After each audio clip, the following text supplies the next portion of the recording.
Who's Hey, that? Hey, how's it going, man? nothing much. What about you? I'm doing pretty good. Had a couple fun interviews and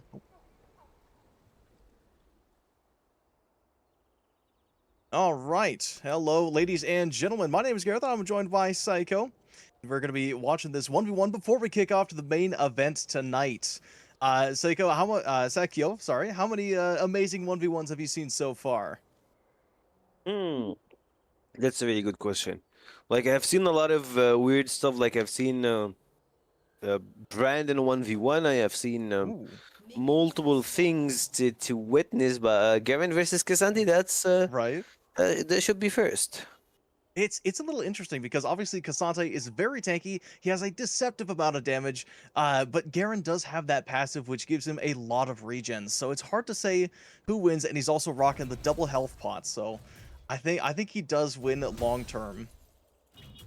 I agree with you, but I believe that Gavin can just sustain with his passive and he Hmm. will out-sustain Cassandra. On the other hand, I believe that Cassandra is going for the broken build. He's just going with Yeah. multiple armor stuff.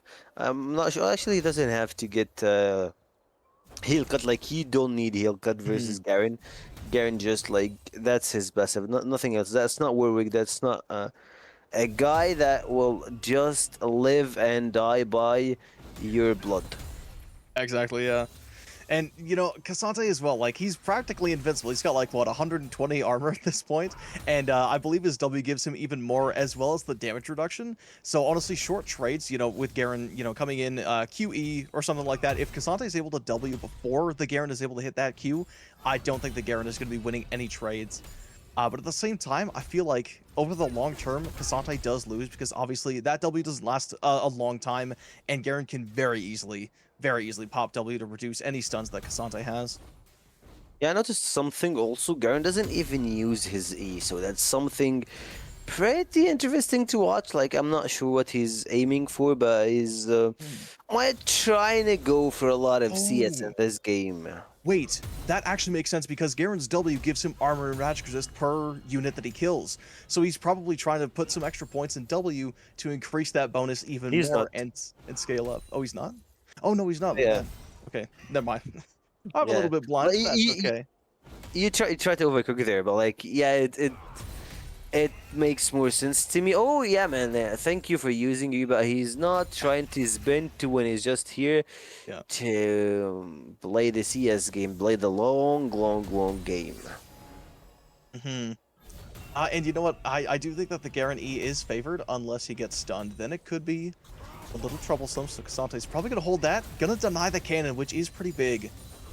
Unless did he get it?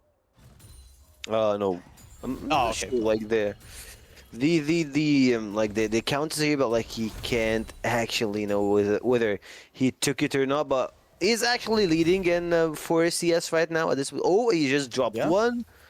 All Well, right, but he gets the other. capitalize over it. Yeah, it's 5 CS. Yeah, honestly, it's not too bad. If you're in this situation, you're pretty pleased if you are Garen. But one important thing to note is that Cassante didn't even have any health potions. They're still full health, whereas Garen, they've already used both of their health pots. So if you are the Garen, you're like you were kind of hoping to play the sustain game, but now you're probably starting to sweat just a little bit. I'm not sure if this 1v1 is for the 100 CS or for the 50 CS, guys. 50 is getting closer and Oh, closer. It's 6 CS advantage for Garen. Now he's trying to take each and every creep to his pocket, man. This 1v1 is yeah. kind of lame, I'm not gonna lie, but at least Garen is trying to win it with Hmm. the slow style, I believe. Oh, okay. I mean, bit of a trade there. I think that was the first time Cassante ever took damage in the lane, or at least any significant amount. But again, that E shield is going to be able to keep him just nice and safe. But yeah, like you're saying, Garen getting very close to that 50 CS milestone. There's a good trade, but doesn't really amount to a whole lot with all that armor that Cassante has built. He got 1 CS out of that, so that's pretty important. He got the cannon, Ooh, 45. I believe that we are not going for the look at 50. that. We might be going for the 100 here. 2 more CS, and since Cassant is not even trying Ooh. to punish him, so it looks like we are playing for the 100 CS. Oh man, let's see how it goes. Oh, he Wait, got it. Kasante in the tower? What? Oh, actually going to be ulting him away. Drops the ignite as well, so he's going to be dealing some damage, but he dashes a little too far, and that is the execute to tie up that 1v1. All of it happens so quickly, but Mossman is going to be our victor. The top lane of Rival is going to be winning this one, so that's definitely going to be feeling good heading into the game. I believe that it's all about the CS. 50 CS was the target, and he got the CS. He got what he needs, and he is taking the win and going home.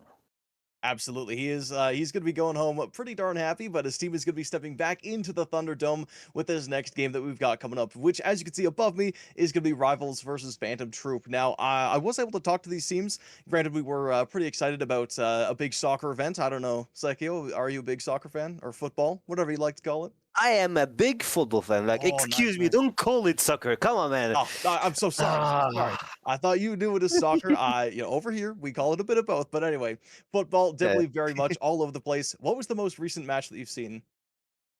Well, I'm Egyptian. So basically, I watch like each and every game for Egypt. I had Oh, just like a sneak peek for the Algerian match. Like it ended up nice. in a tie, but man, it was fixed. We all knew it. We can see it in their eyes. Like Yeah, yeah. there is no way you make 109 passes and then you score a goal and you see like the players are starting to scream like yeah da, da, yada yada. Like if you open Twitter like X aka X, Yeah, yeah. you'll see like the videos, the everything that shows that it was fixed. And after that, in just 2 minutes, they just open arms and collect the third one. They end up in tie to get to round of 32. I'm sad for Iran, not gonna lie.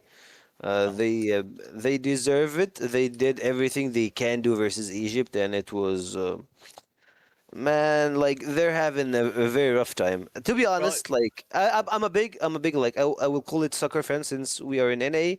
Like I mhm. will say this is the worst World Cup ever. Well, I mean, hey, man, I did bring up that soccer event because we do have a couple of soccer fans on the side of Phantom, and actually one of the players, they are a big Italy fan, and as you know, Italy has not been doing too hot for the past few World Cups, so yeah, Three or you're four not the only maybe, fan that is going to be sad about that one. What's that? 3 or 4 maybe they didn't qualify for like 3 World Yeah, Cups or 4 maybe. yeah, so as I was talking to them about it, I was like, "Listen, man, I'm really sorry for what happened to your team. I'm sure they've got it next year, right?" And he kind of went silent after that one. But he was also cheering for Austria, which, as you know, had a very close game, or maybe you don't know, had a very close game against Algeria. Once again, Austria looked very dominant, for quite a lot of the competition, but they just barely tied it up in, I believe it was the 96th minute against Yeah, that's Algeria. that's that's the game I was speaking about. Like it was Oh no fixed. way! Okay, right. That was fixed match. Like it like show me like I was just speaking about Algeria that they got a goal at 92 minutes, and like I believe even Zlatan said that like those guys are just playing with each other. Both teams are just having fun and passing the ball around the center, and Exactly. then boom, you scored a goal. And yeah, I will show you the video. Wait. I'll try to get it. Well, okay. You know what? I'm looking forward to seeing the video, but until that happens, we're going to be taking a little bit of a break, mainly so I can see that fire video. But you watching, make sure you stay tuned because we've got Rival DX versus Phantom Troop Lucifer coming up in just a few minutes. I'm Gareth. This is Sekio, and we'll be back in just a couple minutes.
ladies and gentlemen, and welcome. Hello, ladies and gentlemen, welcome back.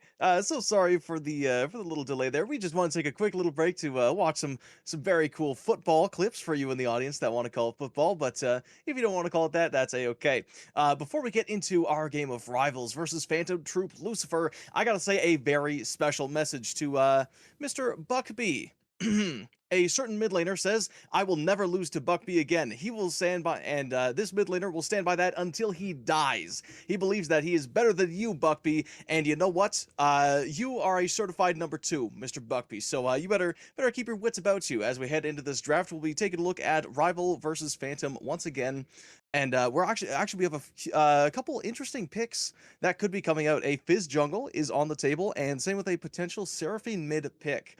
Both of these are coming from the Phantom team. And actually, I was talking to them about it. Fizz actually has a surprisingly good clear, being a 2 minutes and 35 seconds clear time, which is pretty insane considering he's not really the strongest early game champion, but we'll get to those picks if they manage to get picked up. Rival's going to be paying respect to that top and jungle combo, taking away the Cassante, as well as the Shyvana. Over on the side of Phantom, going to be taking away the Wukong. Of course, Rival loves to play that Wukong. Swain as well, just really strong at the moment. Malzahar, great lockdown. Easily one of the best ultis in the game for shutting down an ADC or an assassin. I could see why they would take that away. Actually going to round off their ban with the Caitlyn. Interesting. Starting off with the Mel from Phantom, that I do like because they do actually flex it between mid, bottom, and support. So this could go in a lot of different places, and I wonder how Rival is going to respond. I would assume they would pick probably a jungler off that, because that's generally what you blind in these games. Xin Zhao is still open as well, so I wouldn't be surprised if we saw it. Misfortune, okay, that that does make sense. I was talking to the coach a little bit earlier, and he says that he really likes the Misfortune mainly because he can stand 5 miles back and just ult 5 people. He doesn't need to think a crazy amount. He's chill with that. He's a-okay. Braum as well, standard Misfortune combo, also really good against the Mel. Mel has a lot of stuff that she has to throw out. Braum just blocks everything, and now Misfortune's untouchable. So I do like that from the side of Rivals. Pardon me. And you know what? I would have liked to see a Rel from Rivals, but again, I do really respect the Braum because I do think that Rivals plays a lot of champions that auto attack or like to attack really quickly. So obviously, with the Budding Frost, that's pretty darn good. As we head over to an Amumu pick, actually. Interesting. That's not in the handy dandy notebook. I wonder what Phantom's cooking up there. Although I will say that Phantom is very confident in their jungler, Mr. Dragon, to play well. And in fact, he was telling me in the interview he has never ever played bad in his league career. So he's hoping to keep that streak alive tonight to make sure you keep sticking around to watch that happen. As we round out our second last pick for this first pick phase, I wonder what's good. Oh, Karma, interesting. So we could see a Karma Oh, Mel bot lane. Hey, Sekio, how's it going? Sorry, I wanted to get into this draft super duper early because there's a lot of exciting picks that we have. And we are going to be seeing a Jarvan as well. Sekio, taking a look at the draft, where do you think this Mel Karma hmm. is going? Mel Karma, so it feels a bit weird, but it looks like both of them are going to be in the bot lane since Mel gets pretty activated when she is in the bot side. She needs the longer lane. She needs someone to support her since she is a very mobile champion that Yeah. needs like a little bit of she needs the extra sauce Boost. Yeah. to find that part, of course, the movement speed. And on the other side, I believe that they are missing Oriana. Like, you need Oriana. Ooh, yeah, actually, an Orianna would go quite nice with the rival draft. I don't think Mr. Razor plays it. I do know that he plays Anivia, which is quite good into this team comp. Obviously, not as good as the Orianna, but it does give a lot of comfortability for the mid laner. Also, it has ridiculous wave clear, which I'm seeing with Phantom's comp right now. Amumu's very good at clearing. Karma ult Qs a wave and it's gone. Mel very good at clearing, so I could definitely see some counter clearing with the Anivia. But heading over to the last ban, I would assume it's another potentially a mid laner. No, it's gonna be the Ornn actually. Taking away a lot of that late game pressure, which I do like because Misfortune obviously extremely potent with those 5 items and ultimate power spike. Generally don't want to get caught in that. Yeah, and also speaking of Misfortune, I really want to highlight something. When you're playing Misfortune, you need to go with the like what's Bloodthirster, Bloodthirster as a Mm, first item, mm, because yeah. basically It's so like in detailed. Once you have, once like anyone touches misfortune, your passive goes down. So your extra movement speed is not even there. But when you have this item, Bloodthirster, you have the extra shield, you have this movement speed for longer time, and it takes a lot of time to get break. And if you're trying to run after someone, you can just catch him. If you're just trying to hide in the bush, you want to run of something, Yeah. this will pretty much help you. Because if like you're playing that, and I don't know, if you got like EQ from Jace, with like with no shield, you immediately get to low HP. Oh yeah. You don't have the, of course, the resources to stay alive, and of course, you want to have the movement speed. But oh my God, like Kassadin, this Aston's should really interesting. yeah, it is. See, I don't know why they would pick the Scion if they have a Cassidon on the team. Jarvan's got mobility, Braum has mobility, Cassidon's got mobility. This Scion will never ever land the Q in the team fights, or at least not reliably. It is going to be going up against a Gwen, which Gwen pretty darn Ooh. good into Scion. But one thing I do want to point out is Phantom's team comp, because I assume it's going to be a Mumu jungle, Scion top, but then is it Jace mid? Has to be, right? It should be Jace mid, Milk Karma in the bot side, and they're playing versus Braum Misfortune, which is, it feels like more of a free lane for Milk Karma. They will get Bryo 24/7, push those guys not under their turret, under their second turret based Yeah, on the pressure, the poke that you have from Karma, you have from Mel, and guess what? That's a really good opening for Jarvan. To best what? absolutely it is. And you know what, Amumu, I mean, he does have a pretty solid clear, but Jarvan gets a lot of extra attack speed, plus his Q, plus the knockups and the shields. He's going to be able to stay very, very healthy. I don't know if we'll see any early invades, but I actually really like the Jace pick from Phantom, because now this Kassadin does not have a lane. Kassadin takes less magic damage, which is great against mages, but Jace is not a mage. He's a full-on assassin sometimes. So this Kassadin could be having a pretty tough lane, and I think that is going to be a really good way to bait the Jarvan into going mid lane, instead of helping out the Misfortune Braum combo like you're talking about. Because if they're pushed underneath their second tower, obviously they're opened up for ganks, but if the Jarvan's preoccupied trying to make the Kassadin hit level 16, he's not going to be able to pay attention bot lane. I agree with you, and actually, you brought something to my attention that we have Mel, we have Jace, we have Karma. We're playing in a classic poke composition that Oh yeah, relies on your like high range damage that you want to poke for before getting into any team fight. So if you see the team on blue, not sure they are Revelist, let's just call them what's rivals. Rivals, I will just call them rivals. Okay. If rivals try to start any objective, try to do anything, they are giving the enemy team PTL the perfect engage, the perfect way to just start any team fight. But of course, guys, as we get in our first game for tonight, I'm gonna be your color caster, me and Graith. With my side, he's gonna be our play, and I hope you enjoy this show. I hope that I Yeah. pronounced your name right. You know what? That's a-okay. A lot of people will struggle with it. If you want, you can call me Gary. That might be easier. Gary? It's Gary. Gareth? It is Gareth, yes, but either What did I works. say? Uh, it doesn't really matter. Oh, right. It's Oh, my okay. No, bad. no, it's all good. It's all good. I'm Gareth. just trying to get My into this bad. action because even though we saw the double poke lane from Phantom, Rivals actually able to hold their ground pretty darn well. I mean, obviously it doesn't really matter too much because they've regen, but it's always a bit of a mental thing when you lose the early bush control.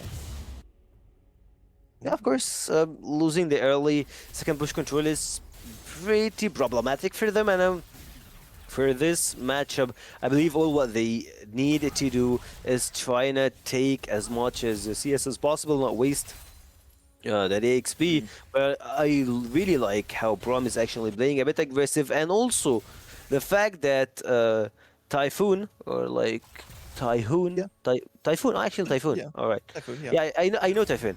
Oh, no Actually, Typhoon way. is batting, but it makes a lot of sense. Yeah, I know him as a player. Mhm. Like I've casted on him like tons of times. Oh, that's awesome.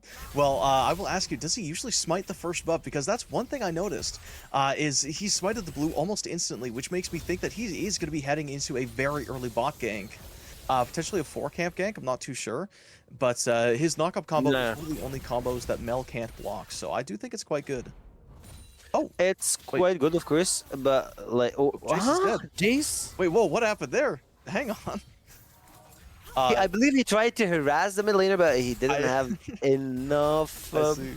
damage on him. But like, yeah, back again into the Jarvan thing. Mhm. He will just like normally when you're watching like high elo players, you should smite the first camp to have your clear as fast as possible, and you'll just take the Mhm. full 6 camps and try and find something in the bot side, and that gets reflected by Braum and Misfortune here trying to make Mel and Karma as low HP as possible. Absolutely, and I really do like the mantra Q from Karma because it shoves Misfortune off the wave. It was a small thing, but she missed 2 ranged minions there, which means that she might have to stay in lane a little bit longer to get her first item. Whereas the Mel, basically perfect CS, able to snag every single one of those minions that have come by. And actually, yeah, look at this. Braum and Misfortune gonna hold that minion, as Jarvan is going to be looking towards it. But Amumu is on that bot crab first, so he will have the slight... Well, actually, no, they'll both be level 4. Okay. Jarvan coming in here. What's he got for us? It's going to be pretty darn hard to gank the Karma. I do believe ulti shield could be used to escape. Unless they're just going to check for the crab. Nope, they're going to be coming in for it. Bot lane, what have you got? The EQ combo going to be coming down. Unfortunately, Biting Frost is going to be missing that. Rain of Bullets is going to land. Karma going to be gone on by that Jarvan. Heal going to be popped as well. Concussive Blow is not quite landing just yet, but maybe it won't matter. And first blood taken by the Braum. I mean, the Mumu is going to be coming in. They can't wait to join in on the action. AoE root is going to miss from a beautiful shield from the Braum, which is going to leave Rivals 1 kill up and losing basically nothing in the process. Both junglers came down, but only one of the junglers found any value. Now Mumu, I mean, as sad as he is already, is going to have to go back to his jungle empty-handed. And up at the top lane, it looks like Sion really could have used some help as he's dropping down pretty darn low with Gwen staying extremely healthy. And over here in the mid lane, Jace going to be farther away from that mid tower, probably for the best, just so he doesn't dive onto there again. But this Kassadin is going to be struggling quite a bit as Jace only has a tier to his name, but is still quite powerful in the early game. Although it looks like maybe Jarvan's paying some attention to top side, probably predicting that Amumu is coming top because obviously the bot gank did not work. Gwen has been overextended the entire game, so I wouldn't be too surprised if the Amumu was going to try to gank and Jarvan's there for a counter. But as we look mid, we might be seeing another dive onto the Kassadin. That Karma, maybe roaming over. Not going to happen. Uh-oh, Castor, you did it before. The distance. Braum gonna make sure the Karma's not doing any funny business to his poor Kassadin. As a TP, could be popped for Sion. Obviously, pretty darn good for Sion because even though he is having a tough time in the lane, Gwen does not have TP, and Sion obviously has that ultimate. So in case he has to, he could just ult back to lane really quick, which is gonna make Gwen's tempo significantly worse than Sion's. And Sion can either split push or he can just full on take towers while Gwen is fighting. But yeah, after the jungle ganks, it's going to be a pretty darn chill game. I don't think the bot lane of Rival really wants to push up here. They're probably just waiting for that Bloodthirster, as Sakio was saying before, because obviously Misfortune, very fast champion naturally with that W passive, but the second you tag her with anything, she loses it. So they're probably just looking to chill, stack up that first strike a little bit, and just grab the Bloodthirster and then start looking at fights. But until that happens, Mel probably going to be working towards, I would assume, a lost chapter just to stay in lane a little bit longer. But wait a minute. Another bot lane could be in the cards as Amumu is actually on the dragon. Now this could be a free dragon as Castor is also running down. So the numbers advantage is definitely going to be in favor of Phantom. Amumu probably looking for a bandage toss as the Braum gets rooted up. We're going to be split into 2 different fights here as Amumu goes in alone, gets hit by the Misfortune, but no kills are going to be found. But it is actually going to reset the dragon, which isn't too bad if you are the side of Rivals. Because now that does stall out a lot of time. And wait a minute, dragging it out. Not quite dragging the dragon out. I don't know what's going on there. He's going to have to try to make something work. Because if that Jarvan goes in, it could be a very easy kill, but would be traded pretty darn quickly as everyone's starting to crowd up once again. They want this fight again, and Kassadin's actually going to be coming in. Jarvan taking a bulk of the defense. Wait a minute, he dives right in a little bit too early. It was a great knockup, but unfortunately no team was there, and now Phantom suddenly from being not in the driver's seat is now looking to be at the mercy of Rivals. Or no, Rivals now in the No, I'm gonna move on as that dragon gets taken, and Cassin just trying to feel out the mid lane, but he's actually gonna be going in on Castor. The jungler's right there, but another bandit shot's not gonna land as Cassin able to save himself, but Castor trying to make something happen. The flash bandit charge is gonna find it. Look at that, dragging it out, able to hit a beautiful bandage DOS onto that ulting Cassin. Not even the blinks can save him. As we take a look at top lane, the Scion's still struggling. The Umumu needs to pay attention. Otherwise, that Gwen is just going to start running away with the game. Almost being at that Nashor's Tooth. Or I assume building pretty close to it, as unfortunately, Misfortune, just like Sekio was saying, is going to be pushed deep under her turret, and Umumu probably not wanting to go back bot lane again for some time just to help out the Scion could create a pretty darn good state for Rivals. So everything just kind of slows down now, obviously. Mel going to be out of mana, Karma out of mana. You know, not looking to do too much here. Mistborn's just going to clean up the wave, just to kind of, you know, snag some XP. Make sure they can stay in the game a little bit. A little bit of action going on in the jungle there. Zamu is just trying to farm away, but he sees a Kassadin and a Jarvan run through there. Actually, if I'm going to be committing to this, wait a minute, Castor, you might not want to jump in as the EQ is going to land. The Cataclysm is going to come out as well, and that Jace is as good as dead. Braum going to jump over for that assist, but Razors for Life is able to take his first life, getting the first kill on that Kassadin, which, I mean, as we all know, the second Kassadin hits level 16, the game becomes infinitely harder for the opponents, and that is going to create a beautiful numbers advantage for these grubs. And as well, Mossman continuing to push in that top lane completely unchecked is going to be able to help out as Scion is just left up top lane just with a null magic mantle and I don't even know what that's called, but you know what I mean, right? Just the components for a big beefy item. I would assume Rookern, but I would really hope for a Hollow Radiance just so that he can push the lane a lot faster as well as get some fighting power against that Gwen. But as the third grub falls, we are going to return to the bot lane just again. There's Mel with that Lost Chapter in hand. Karma probably going to be building towards... Oh, I don't even know. I want to say Echoes of Helia because they do have a lot of good poke in their kit. And of course they have the shields just to heal people up. And with the ult shield, I actually do believe you can AoE heal, but don't quote me on that one. Don't do that in your ranked games just in case. But we are going to be seeing a bit of a scuffle here. Both ultimates going to be forced from the top laners. Pretty chill move from Scion as he's just able to ult out perfectly fine. And Gwen, even though her ulti, it is a shorter cooldown if I'm not mistaken. Obviously you want to use that to get a kill every single time, but not going to happen. Is down in the bot lane. Misfortune taking a bunch of harass, but over in the mid lane. Oh yeah, no, back to the bot lane here. Karma able to hold off the Braum just a little bit, but takes a ton of harass in exchange. Not the tankiest champion in the world, unfortunately, going against one of the hardest hitting champions, at least early game. But Jarvan maybe smelling another gank here. Mel seeing what's happening. Rudy is going to be coming off. It is going to manage to land, but Braum wants a little bit more, but the reflect is going to save that Mel. If that slow landed, we could have seen a very different bot gank. That Jarvan might have been able to catch up. Oh, yeah, actually, they're going to be doubling back. They have no vision. Phantom might be completely clueless. But no, they smell something. Their spidey senses are tingling, and they will not fall for the trap. Forced to give up the lane. Braum going to try to find an opening, but that Jarvan just gonna have to back as Amumu is continuing to clear his jungle. CS lead almost gonna be tied up actually for the two of them.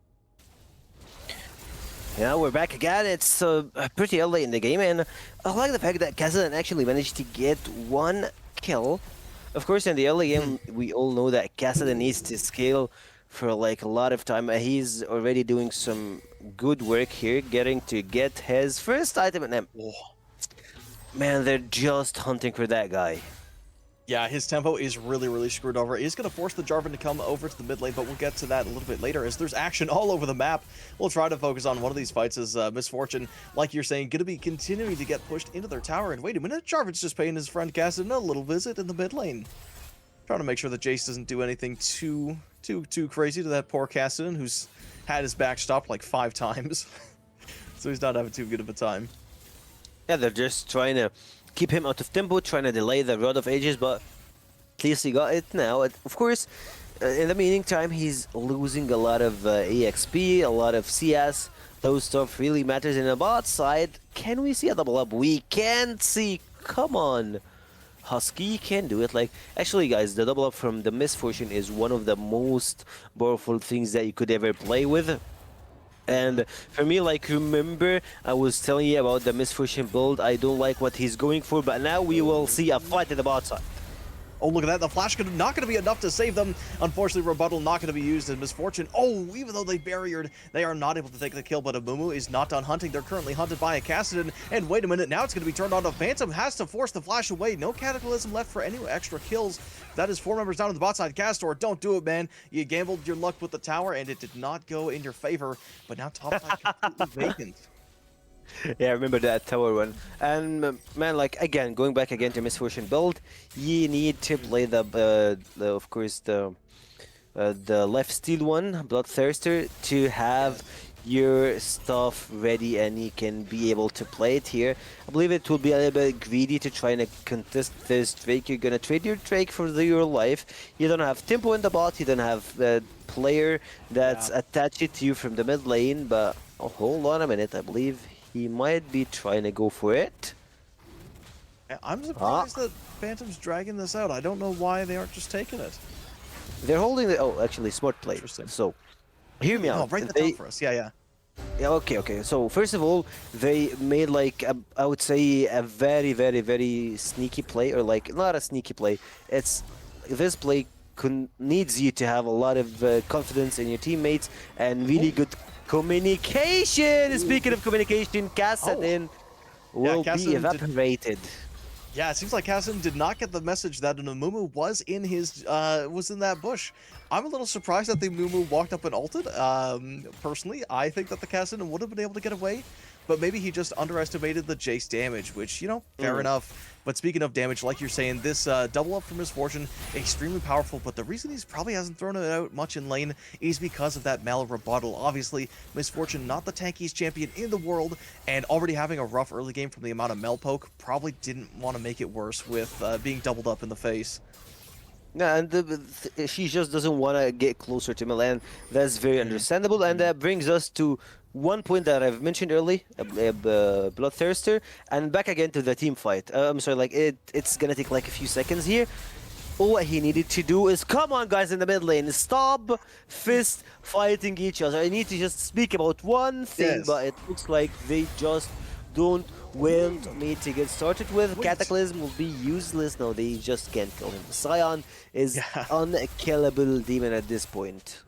Yeah, you know, unlike the boss, he's a very killable Demon King, but that Scion, like we were saying a little bit earlier, is going to be getting that Canic Rookhorn, which means that Gwen probably not going to be able to deal damage to him anymore. The full combo from her kit might be able to do some, might be able to break his shield, but aside from the Canic Rookhorn shield, he has, I think, like, what, a 400 health shield on his W, so... after a very, very rough early game, Scion is able to make it work, although his ultimate is forced out, which means that Gwen might be able to run him down a little bit later. Yeah, but she still needs the Riftmaker to have like some real true damage to him, since, oh, she just got that one. That's a really bad knockup to take, trading a lot of your HP in the top, in the mid, and that shows you how powerful their composition is. Also, look at the itemization in the mid lane.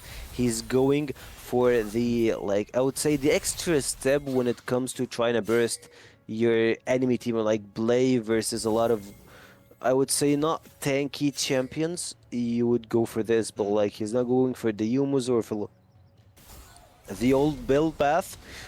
Yumus Muramana, he's going for the, of course, the other one here. But while we're speaking, I believe we might see some action in the top side. Potentially. I do think that the Gwen kind of knows what's going on. Like you're saying, they're like, all right, I need my Riftmaker. I literally cannot damage Scion right now, and 1Q takes half my health, so I have to back off, and using the numbers advantage, they are going to take that Herald. But at the same time, Kassadin got a lot of gold from that first tower. Actually, wait a minute. We could be seeing some action in the river. Wait a minute. The Amumu is none the wiser as Jarvan taking his buff. Going to be beating him up pretty darn soon. Riftwalk going to be popped as well. Cataclysm invested, actually. I don't know if that was needed. The Amumu did not have any Q angles, but regardless, Rival very, very happy with that one. And again, Kassadin getting that kill in an otherwise unplayable early game now is actually almost 700 gold up on the Jace. Which is pretty impressive. You're playing a melee champion that really, like, that requires a babysitting, like, that requires a jungler to be awake, and you need to be playing with a Doran's shield, and he's not even going with that one, I believe. If he even had a Doran's item, he would have just sold it right now. And probably that's it. Guys, if you have a Doran item, please don't sell it until No, you have they're very three good. plus items, since Mhm. you're just inting. If you just did that.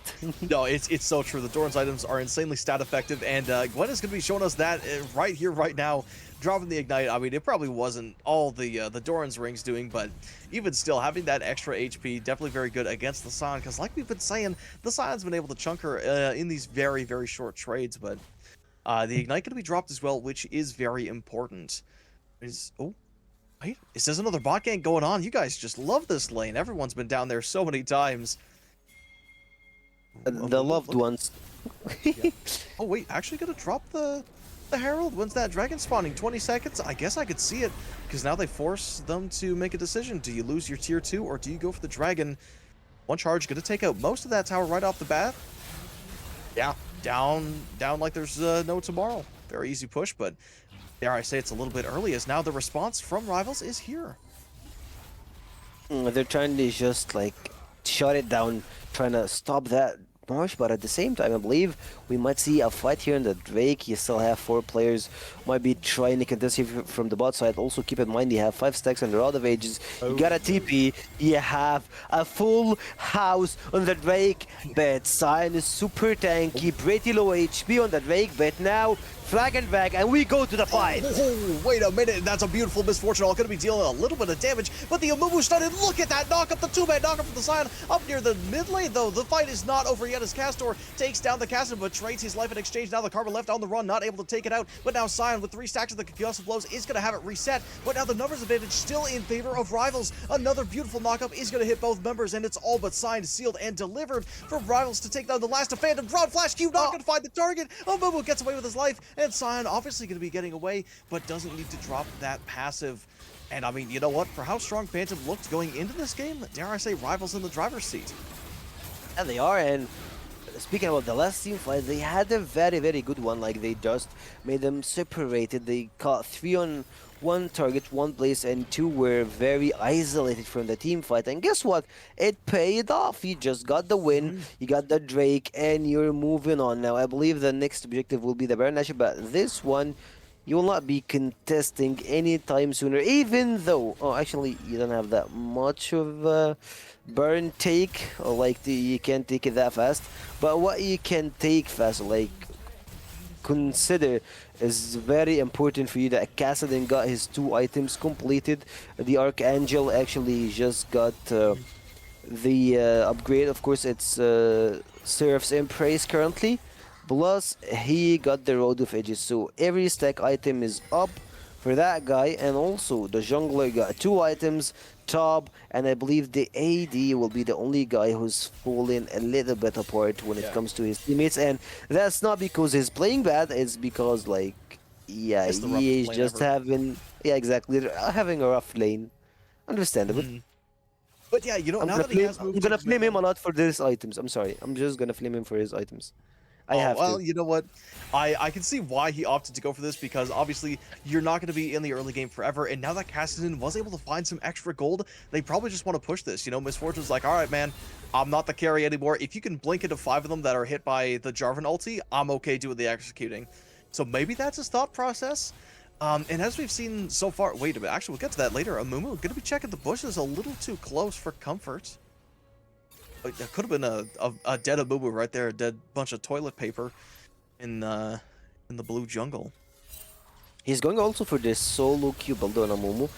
Basically, when you're playing Amumu, you will try to go super tanky, but here in that mid lane, you will just catch that Jace. Another trade, I don't think that, like, yeah, Gwen doesn't have a say in this. You'll just, like, trade her life with a 1v1 on the top side.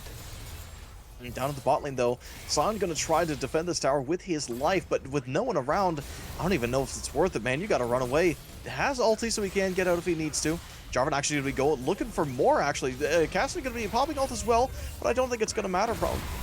Oh, actually, Cataclysm going to be committed as well. Same with Glacial Fissure. Wait a minute, they're not done. They're going to try to kill him, but the Amumu ult is crazy. Curse of the Sand Mummy almost going to be taken out. Typhoon, but a beautiful bullet time from Misfortune is going to be executing the last hope of defense down in the bot lane for Phantom. And Razors for Life finding another kill. Level 14, 2 levels away from the dreaded Kassadin power spike. A great catch that you just got on RDX on the bot side. Basically, you got the sun, but I mean, I would say that won't necessarily stick to that cool, but at this meantime, it paid off. You got 2 kills, you got a turret. On the other side, I love that PTL are actually, I'm sorry, yeah, PTL, I thought it's PLT.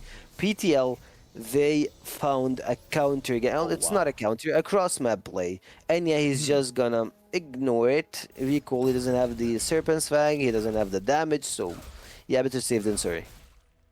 Nah, that's all good.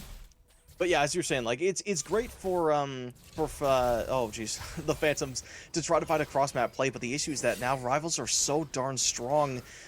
You know, we previously thought that the Sankey was that the Scion was too tanky to die, but even against, you know, like 3 magic damage dealers, rivals were able to shred him. Granted, they had to commit a lot, but even still, the fact that they can kill the Scion now is pretty worrisome, because he was essentially the only frontliner for the side of PTL, because Amumu, you know, like you're saying, is running the solo queue build. It's a little bit greedy. It doesn't have a Bomby Cinder. Usually, you'd probably go for a Hollow Radiance in this matchup, with how close you have to get on Amumu and with how much magic damage the Gwen does, same with Kassadin, but we'll get to that later, as it looks like it's just going to be rubbing salt in the wound for the Mel, who's going to be stunned up, not able to pop that rebuttal. Misfortune, Husky showed us why the build is actually really darn good, and that's a double kill for the Misfortune. The spike still going, Castor dash right in, Jace going to miss the knock-up, and now wait a minute, Phantoms might be able to fight back. Curse of the Sad Mummy available. Probably going to be saving it for a flash engage soon. But actually, he doesn't have the follow-up damage to play with it. And yeah, you're saying that it's working, I will say it's not. I'm sorry. Even though like okay, ask me about if I'm gonna play this build, yeah, 100% I'm gonna do it in solo queue, but in competitive it's a different story. Nice flash here. Yeah, it's a beautiful flash. The problem is going to be taken down, but do they have the damage to follow it up? Doesn't really look like it, as Amumu almost dies in that exchange. And wait a minute, the Jace is flashing forward. We can't find the Misfortune, and they're able to keep their distance, but the Ignite is going to drop down that Yarvan's super low in Kassadin. Probably could be looking for a wraparound. He still remains in that wolf camp. I don't think they found him yet. He's playing a little bit of hide and seek, as everybody's kind of moving towards this river for this dragon, but Kassadin has a really good flank, but he's about half health. I don't know. What are you thinking? Well, trying to do something here. You got the Serpent Sub, you got everything. Oh, actually, look at Gwen. She is here, and she got more attack speed in her pocket. That Rake won't be necessarily force it. Oh, look at the steal! Oh my gosh, look at that. Barbar Jock's going to get the kill, but the damage has been done. What a beautiful steal from Typhoon. You think Baron open! Baron's open too, look at that. And Smite still saved for Phantoms. They weren't able to use it on the Dragon, and with the jungler dead, like you're saying, this could be the turnaround play that the Phantoms need. I believe they might be trying to stick it to the Baron. I should also keep in mind that Amumu gives them 10% extra damage on any objective or anyone that got his passive, so that's gonna help them to try to burst damage a lot better and better. But keep in mind, you're giving Misfortune her wet dream. Kassadin seeing his moment. That team is looking for a catch. Oh, they're going to be splitting up the fight, actually. Gwen sticking out like a sore thumb is not going to be able to die immediately, but Misfortune not able to find any use from that ultimate. You're right, that build is disgusting. Now Kassadin going to be flashing and dashing all over the place. Is able to take out the Jason. Goodness gracious, that level 15 Kassadin doing so much damage, able to get a triple kill. This is the pentakill if he grabs it, is able to get the quadra. Now they've just got to melt down the Scion, but they are going to back away for it. What? Playing respectfully, he got the quad, he doesn't need to overextend anything since this is not an easy one. This is Scion, but I believe he is going for the pentakill. It might be. It's like watching an elephant try to run away from some hunters as he just gets caught down. That is going to be a pentakill. What? It took him like 50 seconds to kill, but it doesn't matter. The Kassadin able to get the, dare I say, the first pentakill of this series. Potentially even the circuit of the Cinder League. And that's a free Baron. It all started with a steal from Jarvan on the Drake. You thought that you found an angle, and it sure did found a really good angle. But the problem is, the angle was not to commit and close the Baron Nashor. It was to shred it down a little bit, force RDX to try and play, trying to fight, and now you shift everything around. Can we see another steal? And it goes! Oh my gosh, the fight is just completely turned around. Despite the Kassadin pentakill, it does not matter. Phantoms are not shaken. Just like the Phantoms, they rise from the graves, and whatever you do to them, they will absolutely get the revenge. As Amumu gets the steal of his career, taking that Baron straight out of Rival's hands. That is ridiculous. What are we watching, man? This I don't is even know. a really good League of Legends game. Like, man, I would love to watch this. I wouldn't say over MSI. I'm not gonna be like Yeah. living in Let's my be own honest, world. man. The MSI is pretty crazy. This game is good, but like, don't get me wrong, this game is really good. But Amumu, come on, man, not like that. Oh no, Misfortune ulti. Maybe that Collector is putting in work, and now the Kassadin is just gonna run down the Karma. They've got nothing against that. Now rocking. Oh, that says level 10, but I think he is going to be a little bit higher. Maybe I just can't read. Yeah, I got to get my glasses on. That is going to be a 16. But yeah, he's hit his power spike. I mean, Phantoms, you stole the Baron and Scion. Wait a minute, blasting in front of everyone? I mean, he's probably not going to die under the tower, but... Wait, actually, we're going to be backing up the chase. Kassadin just barely able to escape with all that damage. Cyclosword going to be putting in work, and same with that Shurelius. It's so hard to escape without a blink. Very tough game. I mean, if they got that Baron, I believe that game was over. But Amumu with that steal, like, he came out of the grave to say, like, yeah, you take that Drake, it's fine. I'll take the important objective, which is the Baron Nashor, the one that could have closed the entire game to the other team's like side. Out on the other side, actually, I really like what Mel is building now. She got the 3 power spike items. She's dealing tons of damage, so keep an eye on Mel. In any team fight, she is that beast that can just like be playing Roblox and kill you while farming. I don't know, going to Minecraft, trying to change between 3 games at the same time, and it doesn't matter. This is how easy this champion is. I would not be surprised if they're playing some Minecraft and chess and Tetris in the background, but the important thing to note is that Gwen does not have the ultimate anymore. They tried to go on, I believe it was the Amumu, but not enough damage was able to be dealt. Which, I mean, it's not the most important ultimate in the game, but obviously you'd like to have it just to chase down these very fast players, especially with that chase wall intact, and somehow Amumu able to just walk past everyone. A Glacial Fissure is going to find his way, but the rebuttal and the bullet time are going to do so much damage. Kassadin going to be coming in just to kick them while they're down, is probably going to be able to get another quadra kill, or dare I say another pentakill as he gets the double. He does not get it. That Misfortune is going to take it for her own double. Now they're going to try to fight San, who teleported from out of nowhere. He's going to have to ult away, but the Gwen Dash is going to stop it, and now it's just a matter of finding those, finding all that damage. San going to flash away, but how long can you really live against this entire team that is running down your base? Rivals, dare I say, this is game 1, signed, sealed, and delivered. It's sure that he just give everything that Kassadin wished for. Like, he gave him kills, he gave him... I don't know, man. Like, this Kassadin is just having a wet dream in this game. Playing versus a matchup like this, doing all of that, this is out of my League of Legends knowledge, or like my League of Legends knowing that game. This should not happen. Right? You would imagine that the Chase is just able to just basically just stomp the Kassadin until they're nothing, and then just kind of run around with, you know, whatever he wants to do. He could roam bot lane, he could roam top lane, and with all that extra move speed from the gate, it would be pretty darn easy for him to do so. But no, Kassadin able to stay strong. Now with that Lich Bane, basically anyone he blinks on top of, the second he W's them, that is a half of their health that is just completely just evaporated. That could be the Jace, because he doesn't have any magic resistance aside from that, aside from those Mercury treads. But looking at the Mel, she has literally no magic resist, and like you've been saying, Mel is the sole damage dealer of this team.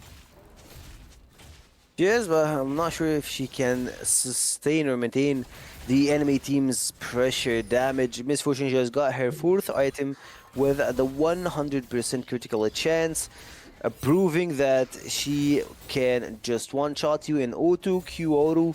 That will be more than enough to just, like, get you up and throw you to the ground. And now they're playing a bit slow League of Legends. They still have a Baron starting, like, gonna be on the map in 60 seconds, so That's something they need to take, and after that they should be going for the 4-1, and probably those four should be on top or bot, and one only Mhm. giving the super minions some just a little bit of a small push to try and pressure two lanes to open the gates to close the door in front of PTL. This should be their go-to right now, and of Movements course we have unchecked. GA. Oh my goodness. Oh, Beautiful engage. Oh, wait a minute. Brom not able to hop out. Bullet time used in response. Actually, almost going to be killing the Jace, but it's just not enough. Like you're saying, they were trying to open up the gates. They were trying to find a good way to push, but PTL just able to strike right back in exchange. guess in the split push. Yeah, he is. Look at that, Cassidy. He's already at the inhibitor. They're going to have to stop the ports, but they're not going to be able to stop them all as Jace looking to recall, but I don't know if he should be the one to go stop him. He just barely escapes as Gwen going to commit the ult once again onto the Scion, who's Uh-oh, he's pretty hard to kill flanking. previously. Wait a minute. Cassidy now joins the fight. Is Scion able to get out? He hits the blast cone. Can he get away? Shields, and the Karma shield isn't enough. What's the heal? It's enough to get him away, but as the same time it is happening, Mel goes down, and wait a minute, there goes another. And now it's just a brutal 3v5 with that Cassidy just completely running away with the game, walking over absolutely everyone, and just destroying these towers. They're completely obliterated. You can't match the mid laner. He can get closer to Kassadin. Kassadin is just that guy that he can do whatever he needs. And yeah, Misfortune, even with everything that we spoke about, the build, some problems, yada yada, but this one actually deals tons of damage like Kassadin's one. Yeah, look at that. Now Scion just trying to heal up back at the base. Doesn't even have enough time. Has to ult thin air in order to make something happen as the Gwen gets knocked up, but it just doesn't matter. And now it's just kill after kill after kill as that Nexus goes down, and Scion isn't even able to get a consolation prize. A 29-14 game number 1 with Rivals pulling very much ahead in this series against the Phantoms. They pulled a really good game, and that reminds me of what happens in the early game. You've seen a lot of focus going through the bot side from both junglers to try and like make Misfortune suffer more after like over what's already been taken from Mel and Karma early on the laning phase, or like early in the 5-6 early minutes. But the thing is, Jarvan being there, it flipped the script, and oh, actually, Jay's got more damage, but Kassadin had like huge input in this game, man. Absolutely, he did. You know that all that Jace damage is probably from the early game, and especially around those dragon fights where we did see a lot of rivals really clump up to make that empowered Jace Q just go crazy. And I mean, looking at the gold graphs, it tells you the entire story.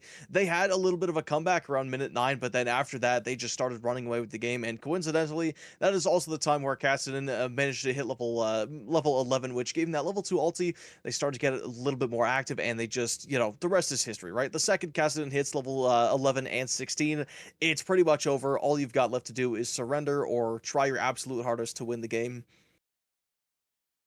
Actually, they tried their hardest to win the game. Let's give that They absolutely to did, yeah. them. Yeah, speaking of that, I really want to bring back something that I tried to speak about early on the game.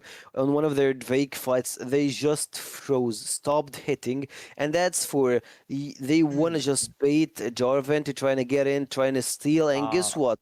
They all just shift their focus into him, obliterate him, take the Drake, and capitalize on the numbers advantage. They go for invades. They should go after that to play on the bot side, and that's something I really like to see and say that this is a really high tier League of Legends, and that was quite surprise for me. Like I loved their like creativity when it comes to doing some kind of plays.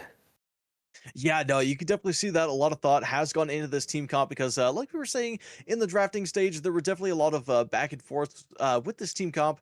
Where initially the Scion, I'll be honest, I was a little confused about it at first, but then after looking at the draft and obviously how the game played out, once the Amumu got onto someone, Scion just ults them. They cannot move, and then they get knocked up by Scion. Then they get knocked up by his Q. Then they get stunned by a second Amumu Q. Then they get rooted by the Mel, and then by that time they should be dead. So the setup on the Phantoms team was very, very good. But on the other hand, when you take a look at at the rivals team comp, they have so much mobility. The Gwen is able to dash. She has her area. The Jarvan has the EQ combo. Caston has his ulti, you just can't really catch him. Yeah, you just can't. And I believe we will try to catch the second game after this short break. We have Rivals, we have Phantom.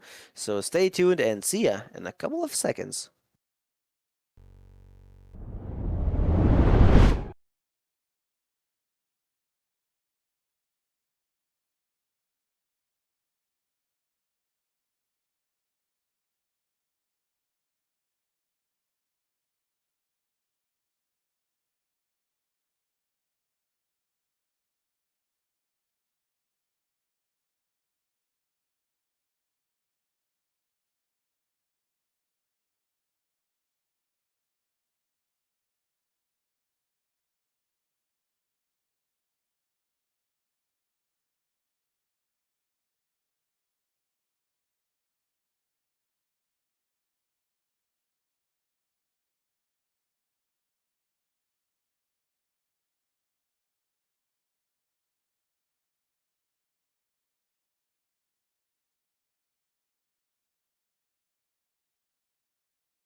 Hello, ladies and gentlemen, and welcome back to the Cinder League. Right here, we've got Rivals going up against the Phantoms. You're going to be joined with Garrett, the PvP announcer, or the play-by-play, as you like to call it, and Sekio, the color caster. We've seen a crazy game already. Sekio, do you have any plays that stand out to you from that first game?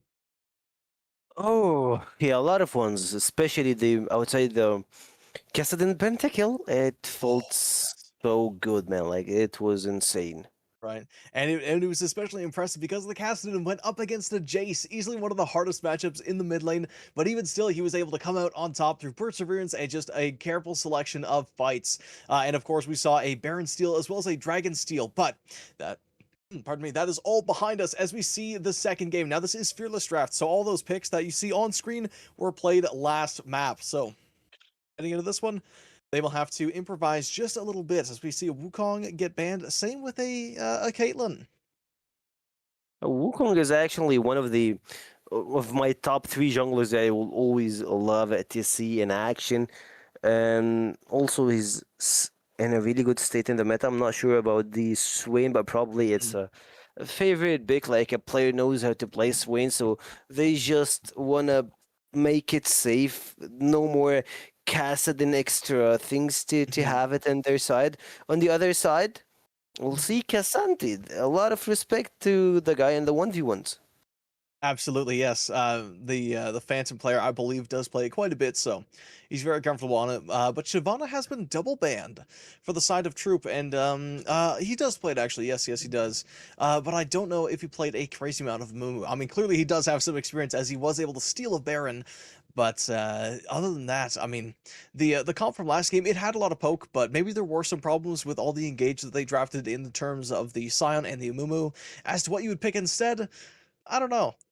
I don't really know. So maybe they know something I do. But starting off the ADC draft, that is going to be their ADC locked and loaded. He played the Misfortune last time. He is going to be picking up the Ash. But this time, hopefully his build is much more to your liking, Sekio. I do in fact like Ash quite a bit, especially in the early game.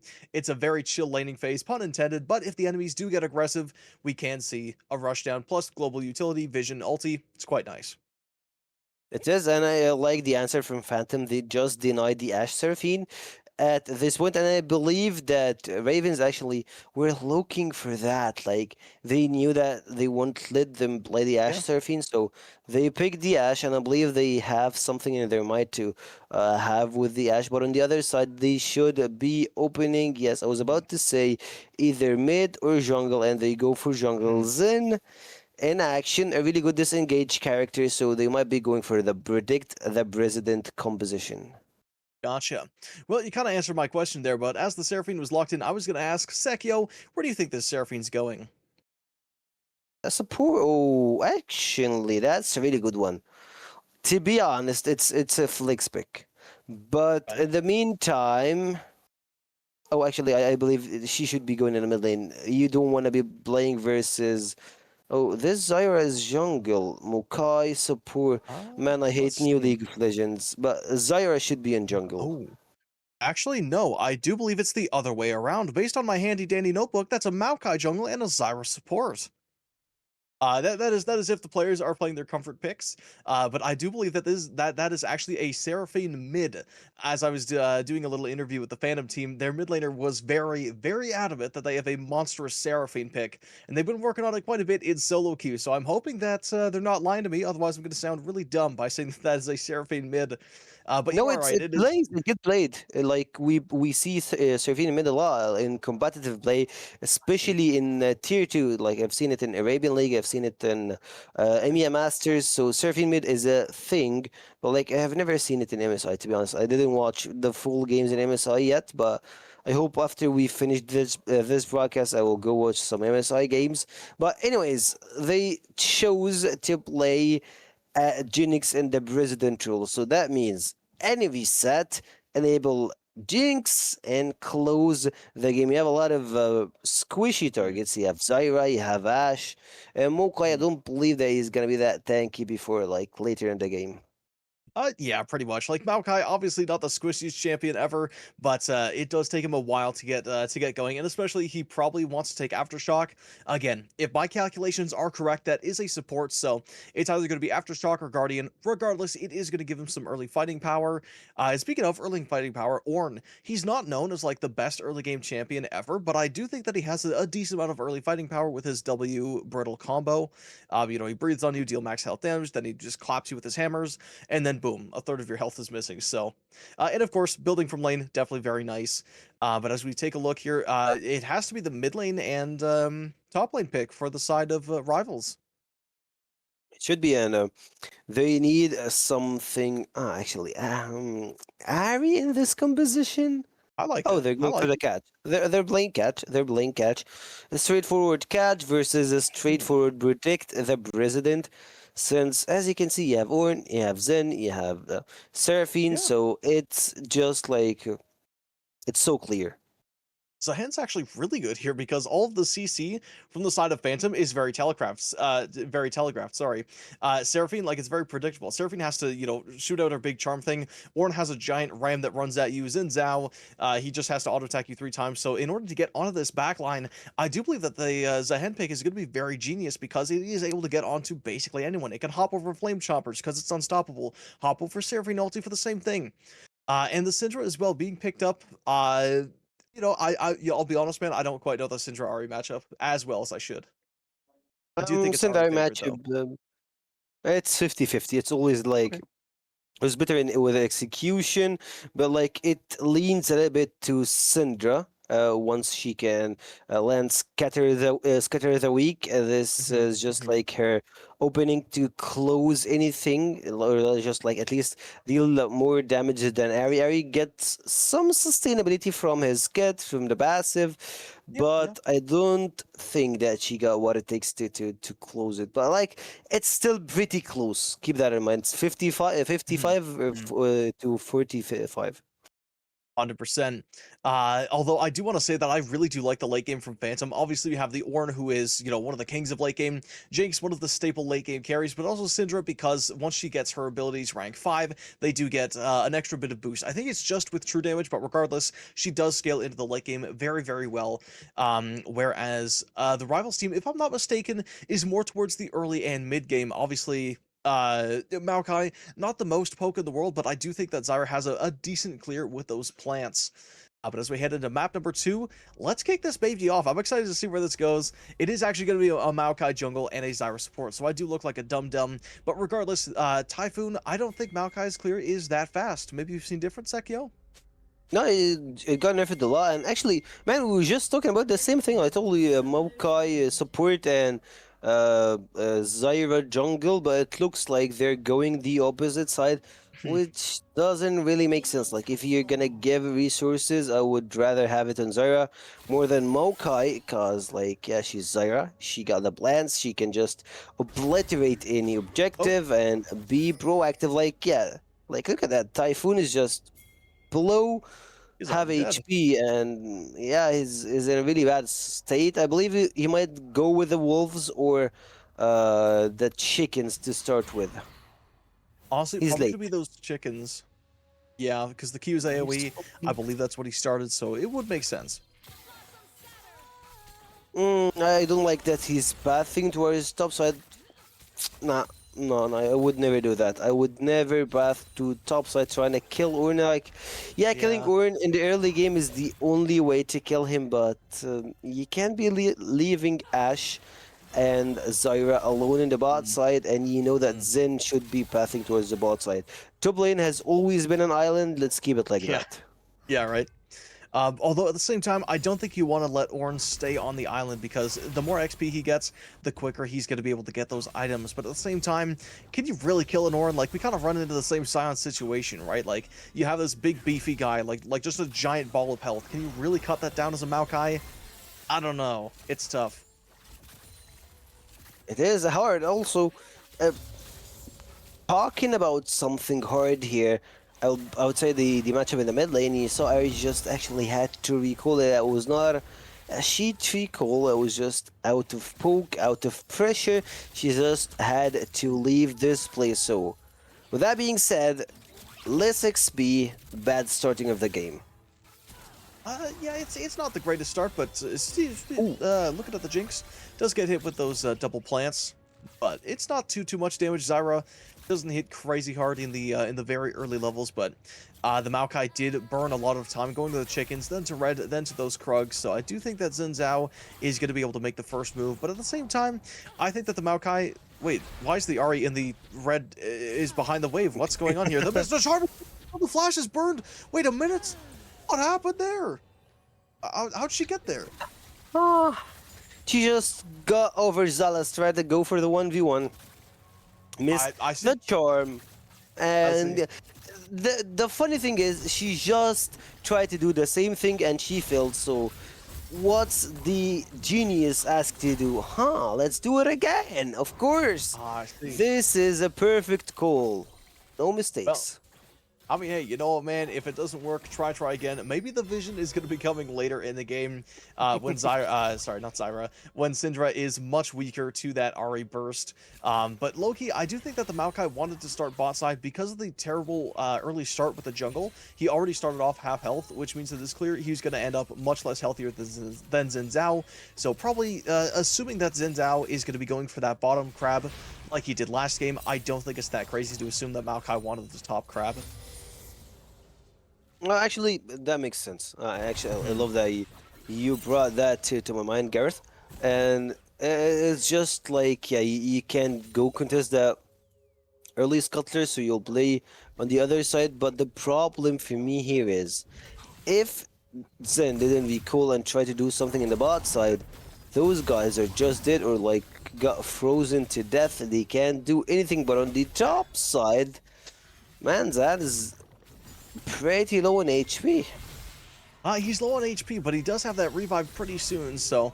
Oh, wait, actually, it's going to force the flash. Yeah, Zehen does get a scary amount of AD with his passive fully stacked, but actually, a roaming Syndra's in the cards?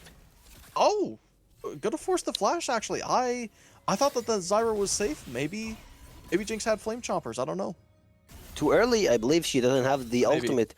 If she got the ultimate, I would say, yeah, that's pretty worth it. But on the other side, she dropped a lot of XP in the mid lane, guys. Rule number one, if you're roaming towards the outside, just remove your wave. Just take it apart. Trying to do something here in the bot side is good, but you're down in the XP right now.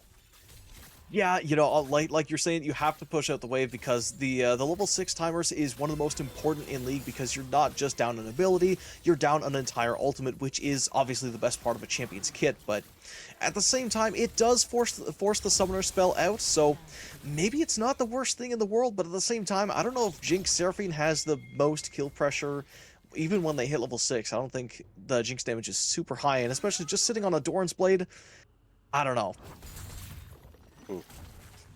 Yeah, I mean, she doesn't have like a really high kill pressure, but if you keep going with pokes, if you keep trading really good, you know that you're gonna end up with something at the end. I like the Grumble Viz coming from Ornn versus a healing machine. Like that's Warwick on a steroid, so it's very understandable. Spirit Rush here. Spirit Rush going to be dropped as well. Syndra going to be dropped immediately up at the top lane. A bit of a fight, but back over to the jungle. Xin Zhao tried to step in and save, but it just did not happen. And now the Ahri, probably just waiting for another charm, is going to land. Xin Zhao wants a nice kiss, but oh, the Maokai is going to follow through with the flash. Going to knock him back into the clutches of Ahri, and that's actually going to be a flash from the Seraphine to try to save the Xin Zhao. Is it going to work? Maybe, but the Zyra root lands, and that's just a Flame Choppers that won't slow them down. Now Maokai trying to escape, but there's a little gap he can get through. Zyra drop. Oh, wait a minute. Jinx dropping super low. Actually going to have to be forced to flash. Typhoon dives onto the tower. Jinx gets the passive, but it just doesn't matter. Seraphine, how are they not dead? What's going on? Seraphine tries to save him, but Racers for Life just getting away by the skin of their teeth. And now, I mean, with a no mana Seraphine and a full mana Syndra, if they can find the Ahri, maybe they can get a good return kill, but they're not going the right way. As the teleport's coming down too, holy, everyone's down here. Is that League of Legends that we knew? Why is that Ornn? Why Ornn's TPing bot? You have a big wave in the top side and they're not actually forcing the dive.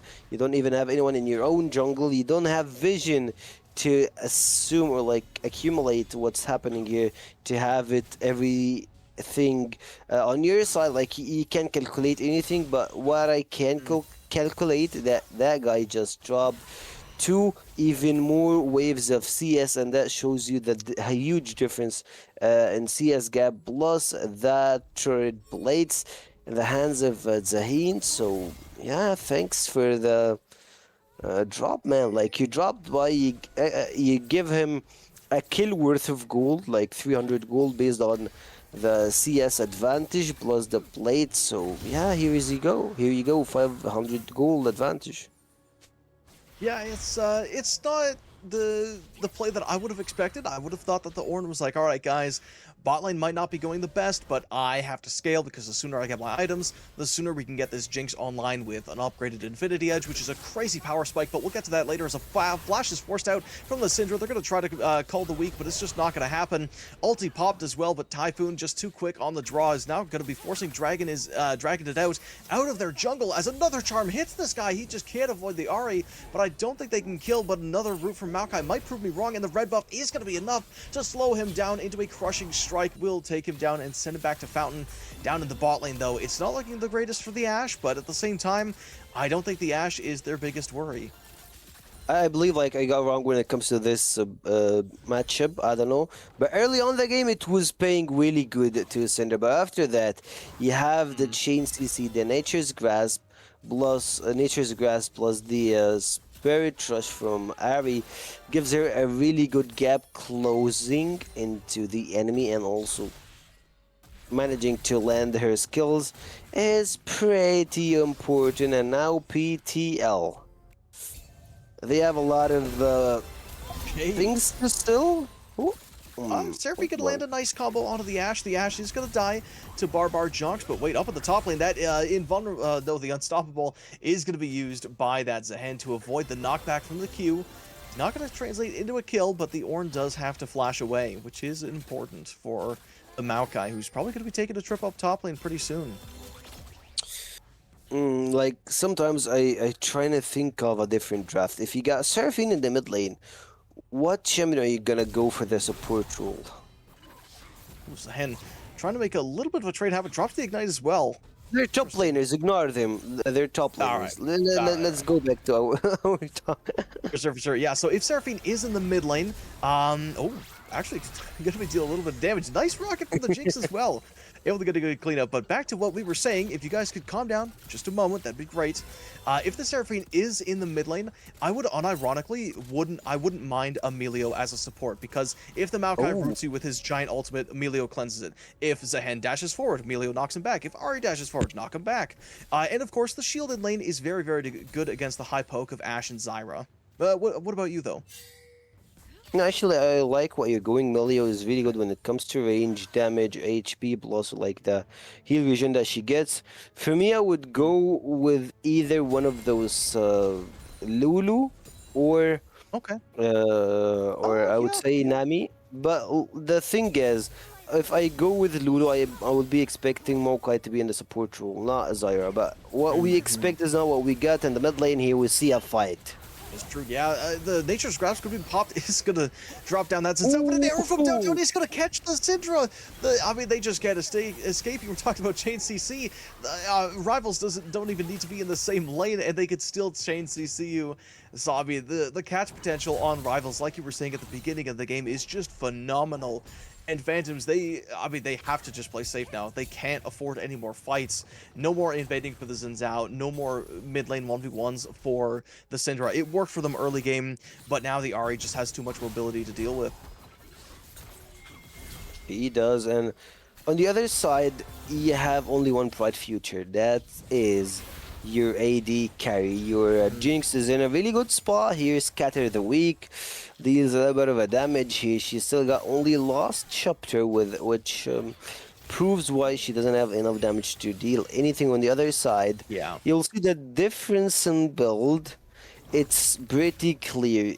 One is prioritizing the tier 1 boots and trying to get the first item burst spike as fast as possible, which is Malignance, and this is a huge spike. On the other guy is just going for the Magic Penetration boots, which, like, till now, I don't see a huge value when it comes to playing with Syndra like that in the early game.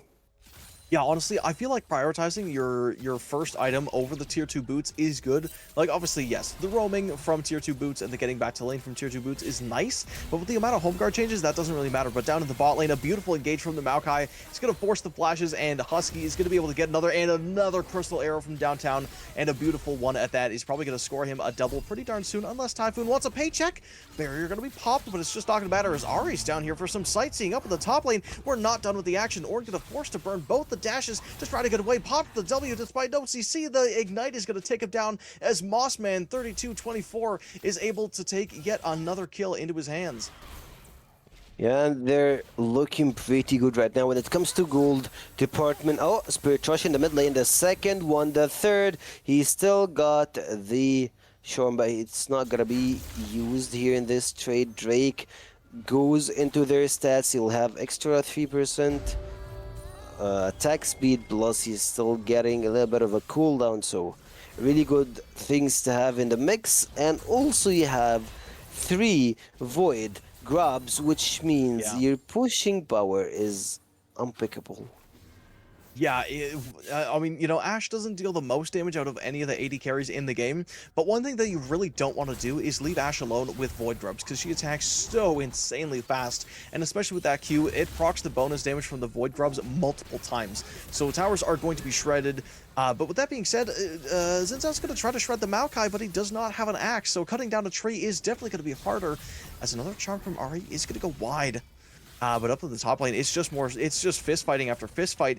A tower goes down to the Jinx, which is nice, but at this point, I think you need a little bit more than that to get you back in the game.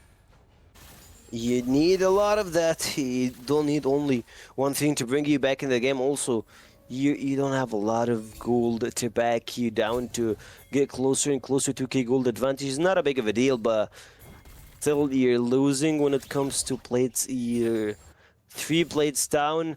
You're I would say when it comes to the Drakes, you're getting closer and closer to finding a way to solve some problems. But my problem here is the build in the hands of Zyra. She needs to go otherwise. Like, what's problem? Or like, if you go with some normal support items, it's not a big deal, man. Honestly, you know what? It looks a little strange, but I actually like that build from Zyra, because Zyra, unlike a lot of the other supports in League, has next to no utility. She has a knock-up and a root, but that's it. She can't shield, she can't heal. So a lot of the support items that... Well, yes, but that's only with controlling abilities giving, what's it called?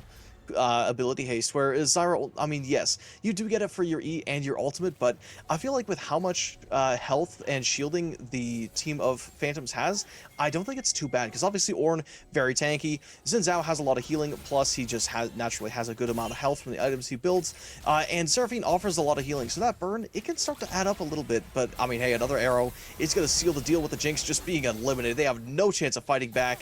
Seraphine not able to pop that ulti, and now, I mean, just another Spirit Rush to catch this poor Xin Zhao. Will another charm land? No. They're gonna let him go. And that brings us again to the conversation we had earlier. Why didn't you have Zyra in the jungle? If you have Zyra in the jungle, I will immediately go for the Liandry's, but here Zen is in a very, very trouble, and he will be taken down in his own jungle, in his own territory. You're getting punished. Yeah, you're getting extremely punished, and it feels like no matter what lane the rivals are in, they are able to just take advantage of it. And you know, the amount of gold that they have to spare is just a little criminal, because I mean, it's just like, you can't really do anything against the Zahen anymore. He is going to run away with the game. Even though Ornn has anti-heal and has a ton of armor, the Zahen is still able to shred him like there's no tomorrow, and this Rift Herald just going to force him back to tier 2. They will try to defense here in the top side, but it looks like they're trying to make a counter play in the mid lane. Here, the driver might try to go for something here, choo-choo train, and he dodges it! He goes for it, and man, this Ornn is so dead. I mean, usually I would say that's an ambitious play to try to dive the Ornn, but wait, Zahan does not have the revive. I mean, he is going to be able to get the Ornn, but that is a huge shutdown for the side of the Ornn. But now with Cinder teleporting in, wait a minute, I don't think this Maokai has a lot of magic resist. But he's going to be able to get away, and Jinx now coming into the fight. This could be another big shutdown as the Maokai drops down low. That's Zyra ulti could be popped as well. But wait, they give him a way out as the Twisted Advance is going to be able to get onto the Seraphine, but the fight's not over. Another Scout of the Week. He's going to get another good stun, and that's another kill for the Jinx to get that passive going. But I don't think they can get any more as a beautiful brute from the Zyra is going to stop any more advances.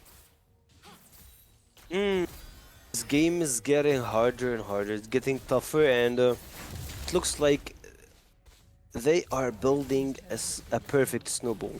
You're playing inside lane, you're not trying to go for 5v5 since your 5v5s are not the best yet.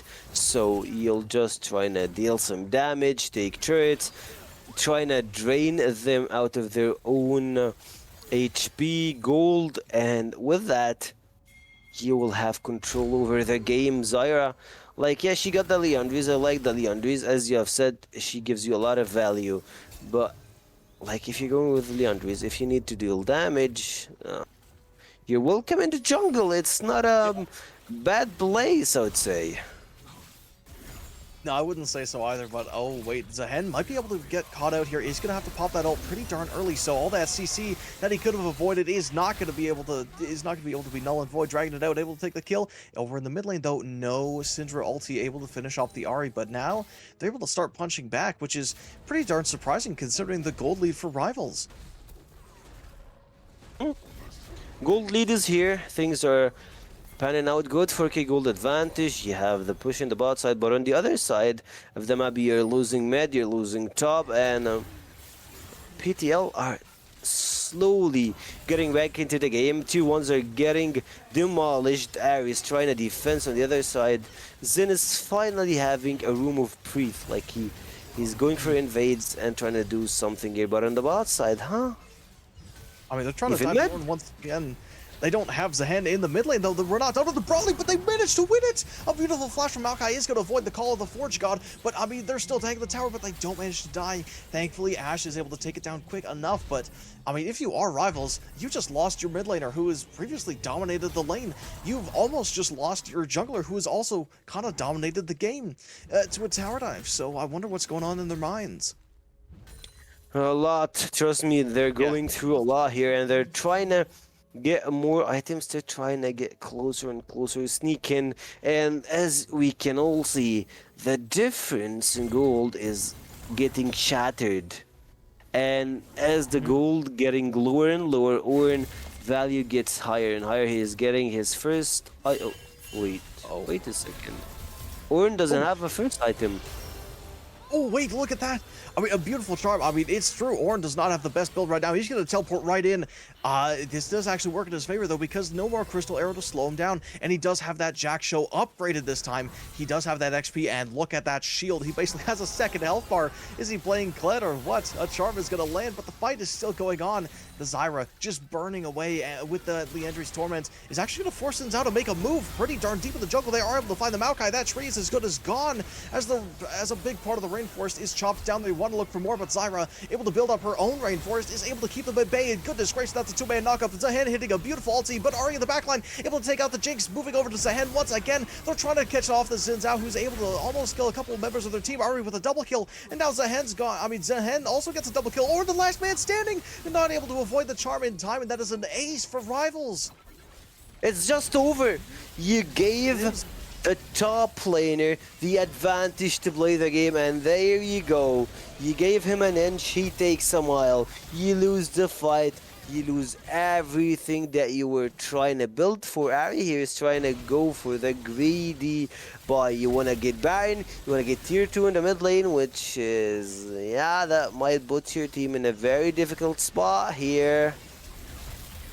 Yeah, I mean, wait, if Jinx has ultimate, this could go really, really bad for them. If Zinzao dies, or Zahan dies, okay, no, the Jinx ulti is not going to come out, but we have seen some crazy steals of Baron before. It would be really nice to see it again, but no, Rivals are going to be able to take it, but, I mean, ideally you'd want to keep it on all 5 people. All 5 people. Actually, I don't know. Like I agree with you. You need to keep an eye on all five people. But look at Ash. Like Ash and Jinx are toe to toe. They're even though that Jinx, I believe, earlier on the game she had almost 2k gold advantage, which is gigantic when it Oh comes yeah. to ADC rule.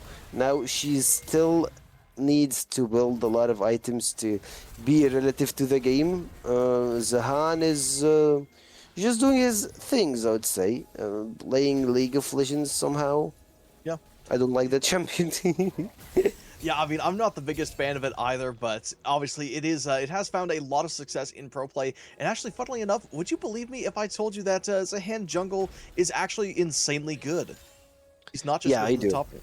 Really? Mm, See, yeah. I was talking to some other players that completely caught me off guard. I thought it was also horrid, but I don't really play jungle, so maybe that's why I don't see the tech. But I mean, I think that Zyra jungle has a lot of potential, but clearly it's also got potential on the support role. As I mean, how if you are Phantoms, how do you even push up through the river here?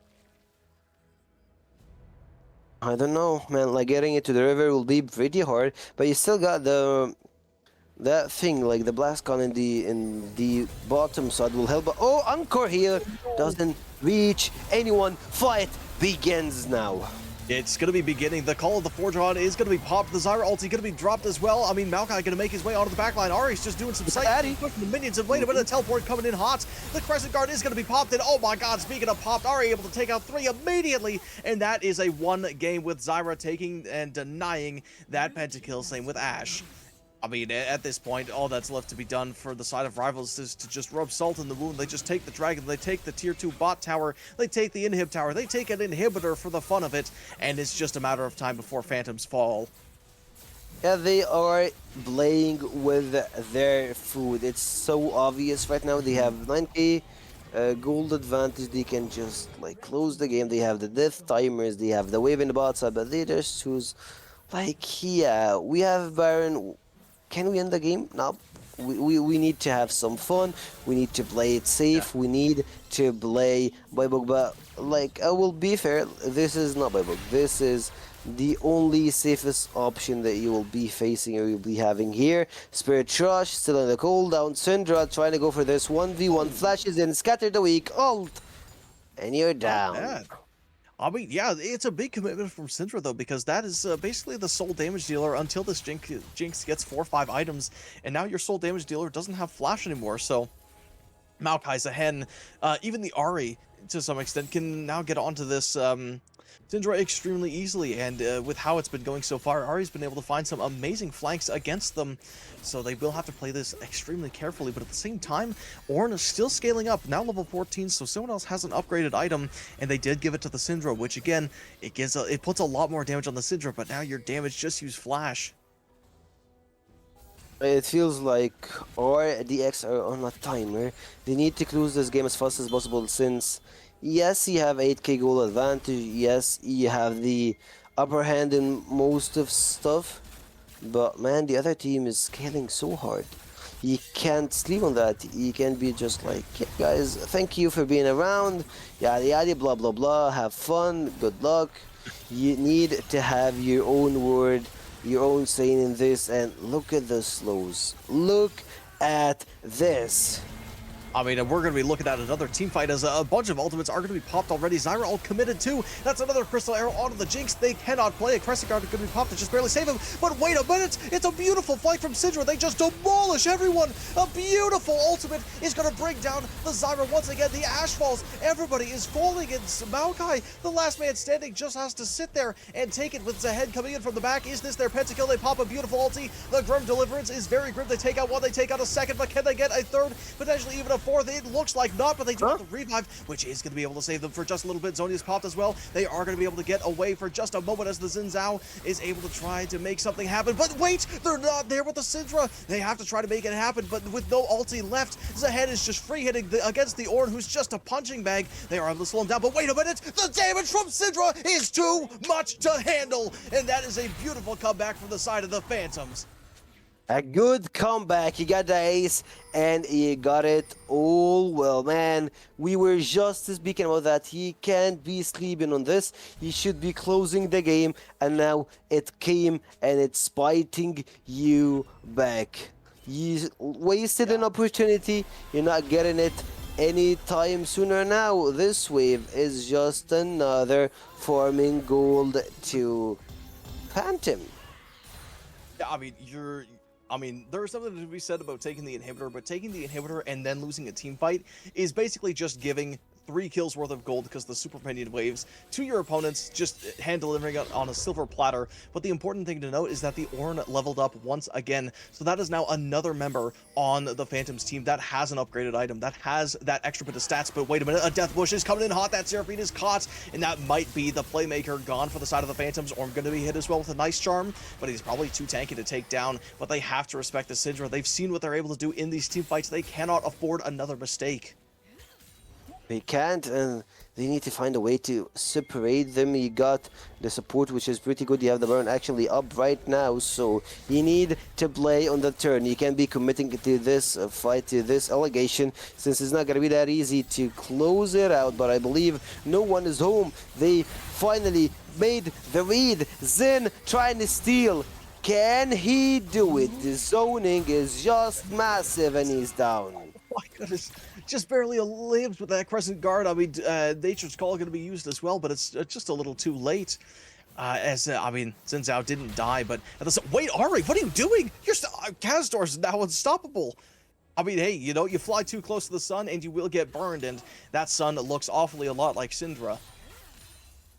Definitely, and Cinder is just like, yeah, thank you, man, for this. Yeah, You I'll had take a really that. great run. I will take it. I'll go home. And looking at the game, looking at the stats, Cinder already got 9k gold advantage, which shows why she's dealing all of that. Even with the Baron Nashor, he can be getting closer to a Syndra. She is a death trap, and speaking of a death trap, I mean, the Maokai tries to stop with a twisted advance, but it's just not going to happen as an hourglass. It's going to keep her safe, and that Maokai is going to fall with Barbar Jonks as well. I'll be just ripping through the entirety of this team, grabbing a double kill, and talk about a comeback. The Phantoms are definitely starting to be a lot stronger, as that's very much gold lead in favor of Rivals is now only dwindling down to about 5k, with Syndra almost completely evening it out, being 3.5k gold ahead of the Ahri. I have a lot of questions, but there is no answers. Ari again. I mean, they tried it. They tried to go assassinate the Jinx, but wait, Zahen actually going to be on Xin Zhao. I don't think you really want to do that because, I mean, the Seraphine and Jinx are right there, and you don't have a dash anymore. What else can he do? Maybe you could try to get the revive, but I'm pretty sure it's still on cooldown as the bot lane manages to run over, and Zahen going to pop a Grim Deliverance is going to be quite grim. Can they get the Jinx actually? No, but they can't. The Phantoms will get the Dragon, but Zahen is almost going to be able to get that passive back up. Now he's fully stacked. Has that revive? It's back up already. There's no way. Seraphine just trying to run away is not going to happen, though. Zahen's revive gets popped, but now Zyra's here to make to double the trouble, which is going to force the fight to stop. No passive for Zahan, and it's Zahan versus Syndra. Who can close this game? Zahan got 5k gold advantage. He got 3.5 items. On the other hand, she got even more. Oh man, look at this fight. I'm looking at it. It's a beautiful route from Seraphine with the Nature's Call to hit absolutely everybody trying to run away. Seraphine going to flash, but the Ornn is going to be able to jump in onto the fight and try to save the Xin Zhao, but it doesn't happen. Mossman is just too much to handle, and now in a 3v5 with the Jinx just barely coming up. What can they do? What have the Phantoms got left in the tank? Apparently not a lot. Apparently not a lot. But if Kaztur did something, yeah, exactly, that's it. That's the thing that I was just asking for. Like, Kaztur, all what he needs to do is trying to find something here, trying to find the kill, trying to find some damage, and at the same time, it looks like Jinx, she is online. This is why we were trying to talk early, that you need to close the game as fast as possible, and now you barely can hold a side versus Syndra, versus Jinx. They have all the world, all the time to just find someone to peel them. Yeah, and now this Ornn is level 17. They got another couple levels since that fight happened. So now when they get their next item, it is going to be upgraded. And, I mean, they're going to be able to start upgrading almost all their allies now. I assume that Seraphine is going to be the last on the chopping block to get her upgraded item for very obvious reasons. But the important thing is that Ornn needs to finish a second item because he doesn't have it right now. He's just got a bunch of components. This game is getting deeper and deeper, I'd say. And yeah, yet again, Ash, she still doesn't have the Infinity Age, which whenever she gets the IE, the true damage will begin. I believe this is gonna be her fourth item, and my main issue is like if you played the game perfectly, if you did everything, but you gave Jinx a reset, your game is over. Yeah, like you really cannot be playing with fire at this point, and that fire in the form of the Jinx is very, very difficult to deal with. But the Zyra as well, building a lot of expensive items, which in the early game I could see because you had a lot of influx of gold. You know, sure, bot lane wasn't going your way, but you were still very confident. But now the gold is really dried up. You need to start building probably a locket would be very, very nice to keep this Ashe alive, to keep this Ahri alive, to even help Zehen stay in the battlefield. But I mean, hey, they're gonna do what they're gonna do, but at the same time, this Ornn still, I mean, picking up a Knight's Vow, which, if upgraded, could be kind of crazy, which would essentially make the Jinx immortal, because with the shields from Seraphine and the peel from Ornn and Syndra, I don't think there's a world where revivals get onto them. Mhm. You need to catch them of gourd, like you need to get one after one, trying to separate some 1v1s, or like you will feel it's 1v1s, but in reality it's 1v5s, 1v4s, 1v3s. To get something done here. My problem is you've been giving them two open inhibitor, and you can Yeah, close the game. They're getting extra gold, you're getting none. You're losing on AXP, you're losing on a lot of stuff. And on the other hand, like, yeah, right, you wanna join us, you can. If you can't, just leave us alone. We will be having some fun farming. And when it comes to CSing, they have some really, really good things to be leaning toward. hmm. And even though for most of this game, rivals have had the gold and kill lead, Phantoms are now higher levels than their opponents, with the Jinx being level 16 to the Ashes 15, the Syndra level 17 to the Ahri 7. Oh, wait, hold on. It's going to be coming in hot. Maokai's trying to make something happen, but a beautiful charm on a many is going to be great for the Seraphine. I mean, Jar Jar Boggs already able to take someone out. It's a hand from the back. A Grim Deliverance almost onto 4, but it's not going to happen. I mean, this guy is just absolutely unkillable. Zin's out trying to pop the Jinx! card. Amazing stuff from Jinx. And Syndra, though, able to melt the backline, but a Crystal Arrow is not going to be enough as they kill another. And wait just a moment. The Phantoms coming back from the dead, able to get a triple kill onto the Syndra. From out of nowhere in the Ashe, the last person remaining is going to have to try to run away from the carnage that ensues in front of the Phantom's fountain. That's not how it's supposed to be running here, guys. You wasted your golden opportunity, but at least you got an open inhibitor now, which is another way of collecting gold to PTL Phantom. We're back into the game, and this Jinx is no way near to be slipped on. You need to catch her.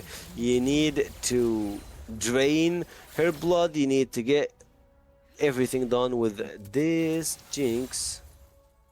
But man, it's just like that. You get items, Yeah. you get the resets, you close the game, and I believe he's going for the GA. So GA Caitlyn, Jinx, you're not playing this game. Yeah, I wouldn't be surprised if the GA is just like a one and done kind of item, like use it for one team fight, then sell it later, because the 5-minute cooldown, it's basically going to be win the game or lose the game at this point.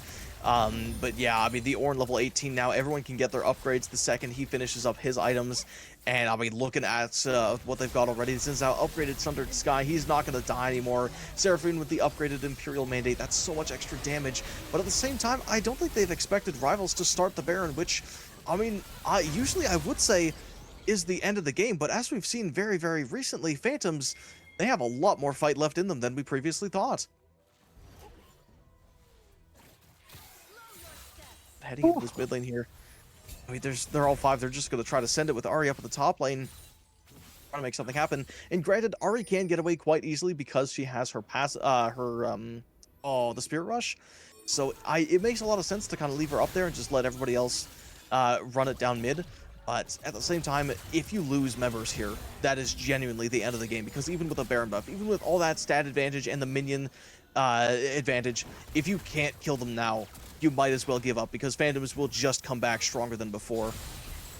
Yeah, they really need to find a way to get closer to Jinx, and now they are marching towards the base. I believe they have a huge wave in the bot side here. You need to be opening the 3 inhibitors, trying to close the game, but it's still a big wave on margin in the bot side. You need to be cutting another one, playing with the 3 lanes open to close the game to your side. You don't want to be starting any team fights, just trying to deal some damage from this poke. Syndra doesn't land, they scatter the weak, and at the same time Zen is pretty tanky. You need to shred through those turrets HPs. You need to get closer with the super minions. You have 6 super minions coming on the way. You need to be closing the game with them. Play on the poke, play on the turrets, and just trying to drain the heck out of PTL. I mean, those Nexus turrets are getting some chip damage, but at the same time, Rivals don't really have a whole lot of minions left. Another wave is coming in, but they can't afford to step up. I mean, Ari taking a big bunch of damage from just a simple Syndra E and Q, probably. So they can't afford to mess around, as that one of the Nexus towers is going to be destroyed by the super minions. So if you are PTL, it's now or never at this point. Somebody needs to engage, but at the same time, I feel like whoever engages will lose, and the Ornn taking so much damage from just that Zyra alone, essentially, with the double burn build. That second Nexus tower is looking to fall, but a beautiful Scout of the Week might be kicking off a team fight. Zyra ulti going to be popped as well. A beautiful charm from the Seraphine is not going to manage to kill the Zyra, but they do flash away with their lives. But Sin's out going to be moving forward, and Zahen going to be up in the front line, trying to hit him, but the crit delivers is very grim and will spell the end for PTL, as he's dealing so much damage. No ADC! The Ari is legendary, it's no ADC, but it does not matter, and there is nothing left for PTL to do, as the last man alive is not going to die, but will watch the base fall. What a way to close this game. It's just perfect. This game was going back and forth, back and forth. Back and forth, man. Doing everything. You saw Cinder with all of those items, with the damage dealt, with everything shredding through mid lane, shredding through Ari, shredding through Zyra, ADC, Ashe, going through everything. But at the same time, you slept on Zahan, you slept on Ashe, and those two closed your games, of course, with the special and the great hand of their jungle doing the Maokai special, stopping 3 players from moving. Yeah, I mean, Maokai is definitely one of the hardest junglers to fight in terms of map control and in terms of bush control. Even though he basically tickled this entire match, he is not something that he can be taken lightly, because he enables his carries like the Ari and the Zahen to just do whatever they so choose to on your backline, or even on your front line for that matter. And as we saw Zahen very much do, he is perfectly happy trying to cut down the front line just to get those passive stacks. And even though the Syndra was dealing a ridiculous amount of damage, Zahen has 2 lives. Maokai has 300 magic resist with the aftershock, and I mean, of course, Ari is going to die from it, but they have Zhonya's to keep themselves safe, so it's just so difficult for this single target burst of Syndra to really make an impact against this team. Of course, they had some really good chances to do something in the game. And like this, the second game, I would say, this one, I would be waiting to see the third game out of those 2 teams. I won't be bored of what I just saw, but for me, 2-0 is just like a consultation price, I will say that. And like, he had some pretty bad early to mid game fights, but either way, I would say that they had their chances to close the game. To shift everything around, I would put some heavyweights on Jinx. She got a lot of resets at a certain point, but she didn't capitalize on that to close the game. She got overzealous, got way too closer, and Zahan got it done. It was just like he dealt with her and closed everything. But for me, it was super fun to cast with you, man. Sorry, it's very late on my side. It's already 5 a.m. I barely can see. So thank you, of course, and thank you, Las. Thank you guys for watching this stream, and see you next time.